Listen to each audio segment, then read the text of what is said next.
Hello student, this is Ankit Shukla for marks classes. एक बार फिर से मैं आपका वेलकम करता हूं। और जैसे कि मैंने आपसे बोला भी था कि हम कुछ ऐसे टॉपिक्स को कवर करेंगे जो आपके एग्ज़ाम के लिए बहुत ही इम्पोर्टेंट है। और उसी केस में मैं आपके सामने एक बहुत ही इम्पोर्टेंट टॉपिक लेकर आया हूं, सिलोजिज्म का ओनली अ फ्यू और ओनली का कंसेप्ट। बहुत ही ध्यान से देखिएगा और इसको समझने के लिए प्रीवियस सिलोजिज्म के लेक्चर्स को आप पढ़ लीजिएगा। तो ये ओनली और फ्यू और ओनली की बातें आपको समझ में भी आएगा, क्योंकि ये ओनली और फ्यू ओनली का जो क्वेश्चन होता है, ओनली और फ्यू और ओनली का कंसेप्ट जो होता है, वो 5 में से कम 3 क्वेश्चन तो आपको देखने को मिलेंगे ही मिलेंगे। और कभी कभी पूरे के पूरे ओनली और फ्यू और ओनली पर ही बेस्ड होते हैं। तो ध्यान दीजिएगा, ओनली और फ्यू पहले मैं आपको बताऊंगा कंपेयर करके सम के साथ, ठीक है। तो ध्यान दीजिएगा, अगर मैं आपके सामने एक कंक्लूजन लिखूं, only only a few only a few, इसको इस तरीके से आप लिखिए,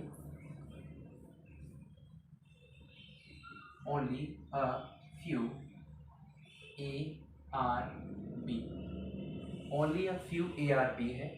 only a few a r b को किस तरीके से लिखा जा सकता है? दो दो स्टेटमेंट से मिलकर बना होता है only a few A are B.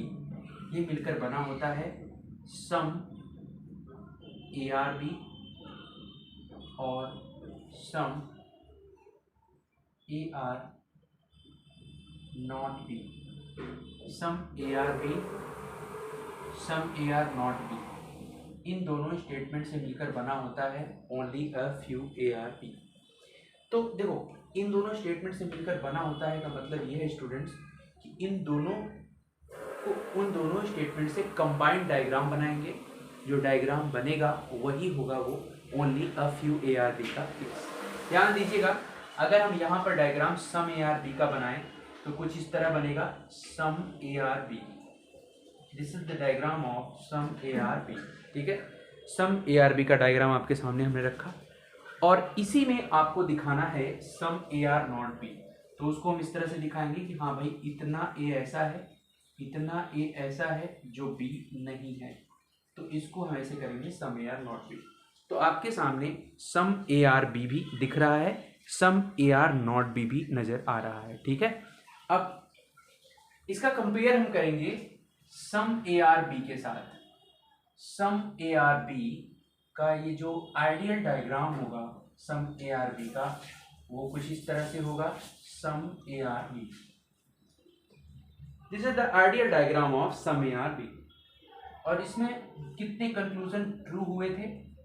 आप अगर सम का केस पढ़ेंगे तो आपको पता चलेगा कि अगर मैं आपके सामने लिखूं all A can be B, या फिर all B can be A, all B can be A. अगर आप सम का केस जाकर पढ़ेंगे पीछे तो वहां बताया गया है कि सम के केस में ऑल की दोनों पॉसिबिलिटीज हमेशा क्या होता है? ट्रू होता है। रीजन भी प्रॉपर मैंने समझाया है। अब यहाँ पर बात हम करेंगे only a few A are B के बारे में। यही आपके एग्जाम में ज़्यादा पूछा जाता है, ठीक है। तो सेम वही कंक्लूजन यहाँ पर रखें। हमने सम ए आर बी से इसका कंपैरिजन क्यों किया? क्योंकि सम ए आर बी से मिलता जुलता है ये, ठीक है। तो अगर हम वही सेम कंक्लूजन यहाँ रखें, all A can be B, यह आपसे कह रहा है सारा ए वाला सर्कल बी हो सकता है। आपसे पूछ रहा है कि all A can be B. तो आप देखिए इसका पॉसिबल डायग्राम, आप क्या, मैंने बताया था ना पॉसिबिलिटी कब ट्रू होता है? जब इस आइडियल डायग्राम को इस कंक्लूजन के अकॉर्डिंग चेंज कर दो। जब इस आइडियल डायग्राम को इस कंक्लूजन के अकॉर्डिंग चेंज कर दो, ठीक है, समझिएगा। जब इस आइडियल डायग्राम को इस कंक्लूजन के अकॉर्डिंग चेंज कर दो, बट उस चेंज डायग्राम में भी ये दोनों सेटिस्फाई करते रहें, ये दोनों सेटिस्फाई करते रहें स्टेटमेंट, तब तो ये पॉसिबिलिटी ट्रू होगा। अगर डायग्राम चेंज किया बट ये स्टेटमेंट सेटिस्फाई नहीं कर रहे हैं तो पॉसिबिलिटी रॉन्ग होगा। तो चलिए देखते हैं, all A can be B. तो जब आप all A can be B करोगे कुछ इस तरह से होगा, ये हो जाएगा all A can be B. और आप इसमें आपको ये इतना ये भी दिखाना है कि थोड़ा सा है, देखो सम ए आर बी तो यहाँ नजर आ रहा है, लेकिन सम ए आर नॉट बी क्या नजर आ रहा है, नहीं। यहाँ पर तो पूरा पूरा ए का सर्कल बी के अंदर है, तो थोड़ा सा ए बी नहीं है, वो यहाँ पर सेटिस्फाई नहीं हो रहा है, तो ये क्या हो जाएगा, रॉन्ग हो जाएगा। ठीक है। दूसरा अगर हम देखें, all B can be A, all B can be A, all B can be A. अब इसका डायग्राम अगर हम बनाएंगे, इसका डायग्राम मैं यहाँ बना देता हूँ, ऑल बी कैन बी ए, ये बन गया। अब थोड़ा सा ए का पार्ट ऐसा है जो बी नहीं है, बिल्कुल देखो थोड़ा सा ए का पार्ट ऐसा जो बी नहीं है, सम ए आर बी भी दिख गया और थोड़ा सा ए का पार्ट बी भी नहीं है, तो ऑल बी कैन बी ए। देखो अब दोनों स्टेटमेंट सेटिस्फाई हो गए इस डायग्राम में, इस आइडियल डायग्राम को तुमने चेंज किया बट दोनों स्टेटमेंट सेटिस्फाई हैं, इसका मतलब ये क्या होगा, राइट होगा, बिल्कुल। ठीक है। और इसमें क्या क्या राइट हो सकता है स्टूडेंट्स, अगर मैं यहाँ पे करूँ some A are not B, देखो some A are not B already दिख रहा है, तो some A are not B क्या होगा, राइट होगा। Some A are not B, some A are not B क्या होगा, ये राइट हो जाएगा स्टूडेंट्स। लेकिन अगर मैं आपसे कहूँगा, ये थोड़ा सा इंपॉर्टेंट समझ लेना, some B are not A, some A are not B तो राइट होगा, क्योंकि पूरा कंक्लूसिव एविडेंस आपको नजर आ रहा है, यहाँ पे थोड़ा सा ए बी नहीं है। Some B are not A, ये रॉन्ग होगा स्टूडेंट, क्योंकि बी का ए से रिलेशन नहीं है, ये चीज़ें क्लियर नहीं है। ए का बी से रिलेशन नहीं है तो बताया है, लेकिन बी का ए से रिलेशन नहीं है, पूरा हमारे पास एविडेंस नहीं है, सो अननोन रिलेशन है, तो ये क्या हो जाएगा स्टूडेंट्स, रॉन्ग हो जाएगा। तो इस तरीके से ओनली अ फ्यू में इतने इंपॉर्टेंट कंक्लूजन पूछे जाएंगे जो आप आसानी से उसका आंसर आप दे सकते हो। ठीक है। अब आते हैं हम ओनली अ फ्यू के बाद ओनली वाले केस पे। ओनली का देखिए ध्यान से, only A are B students, only A are B, मैं यहाँ लिखता हूँ only A are B, only A are B students. Only A are B का मतलब होता है, इसको रिवर्स कर दीजिए, यानी बी आर ए कर दीजिए, यहाँ लगा दीजिए all B are A. Only A are B का मतलब होगा कि उसको रिवर्स कर दीजिए, सेंटेंस को रिवर्स करके वहाँ पे क्या लगा दीजिए, all B are A. Diagram भी ऑल बी आर ए की तरह ही बनेगा, ये लीजिए ऑल बी आर ए बन गया। इसका कंपेयर हम ऑल बी आर ए के साथ ही करेंगे, ऑल बी आर ए के साथ, तो ऑल बी आर ए का डायग्राम ये बन गया। तो आप देखो ये स्टेटमेंट है all B are A, normally statement, ये स्टेटमेंट है only A are B, only A are B का मतलब ऑल बी आर ए हो गया, डायग्राम बन गया, दोनों का डायग्राम सेम है। स्टूडेंट्स आप ये बोल सकते हो कि सर अगर दोनों का डायग्राम सेम है तो दोनों में डिफरेंस क्या है, डिफरेंस है, डिफरेंस क्या है स्टूडेंट समझिएगा।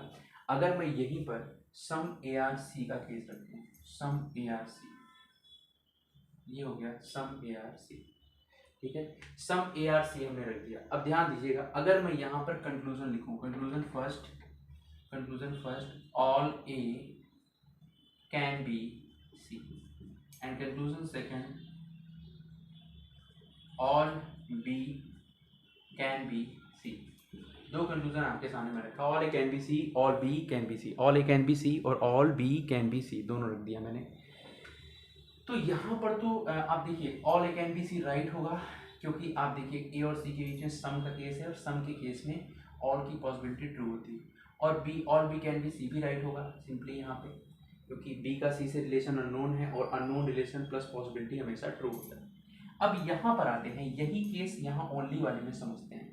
सवाल ये है यहाँ पर कि सर डायग्राम एक जैसा बन गया और अभी तक तो सब दोनों में एक जैसा ही है, तो जब दोनों में एक जैसा ही है सर तो दोनों डिफरेंस कैसे हुए, डिफरेंस है, मैं बताता हूँ क्या डिफरेंस है। अगर यही कंक्लूजन यहाँ पर रखो आप, all A can be C, मैं मानता हूँ कि डायग्राम आपने बिल्कुल ऐसा ही बनाया, दोनों सेम, लेकिन इसका यहाँ पर ये जो लैंग्वेज है इसका यहाँ पर वर्क करेगा।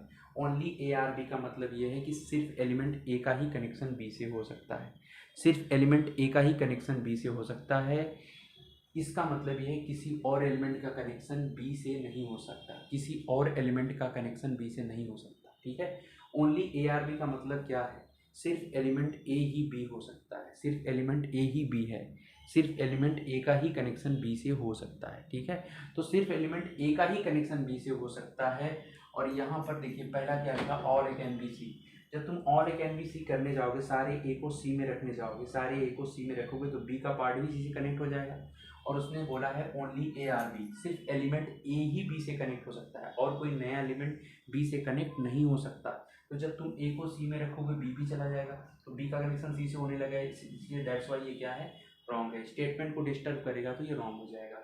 दूसरा all A can be C हो गया, जैसे all B can be C, all B can be C अगर मैं बोलूँ all B can be C, तो जब all B can be C मैं बोलूँगा स्टूडेंट्स, जब all A can be C wrong हो गया तो all B can be C भी रॉन्ग होगा, बी का कनेक्शन सी से हो ही नहीं सकता, तो बिल्कुल ये भी रॉन्ग हो जाएगा। यानी बी जो है ना, देखो आपने डायग्राम भले बनाया लेकिन बिहेवियर इसका इसी स्टेटमेंट से हो रहा है, ओनली ए आर बी, सिर्फ एलिमेंट ए का ही कनेक्शन बी से हो सकता है, ठीक है। अब यहाँ देखो एक और रखूँ मैं, नो बी आर सी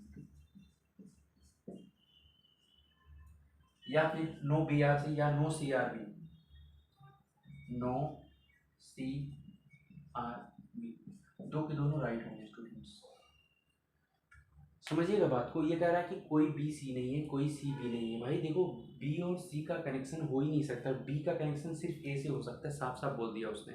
तो जब बी का कनेक्शन ए से हो सकता है तो बी का कनेक्शन किसी और से नहीं हो सकता, तो यही चीज़ तो बोला गया है, no B are C no C are B. Students इस चीज़ को आप समझिएगा कि मतलब ओनली और ओनली अ फ्यू दोनों अपने आप में बहुत ही इंपॉर्टेंट कंसेप्ट हैं, ठीक है।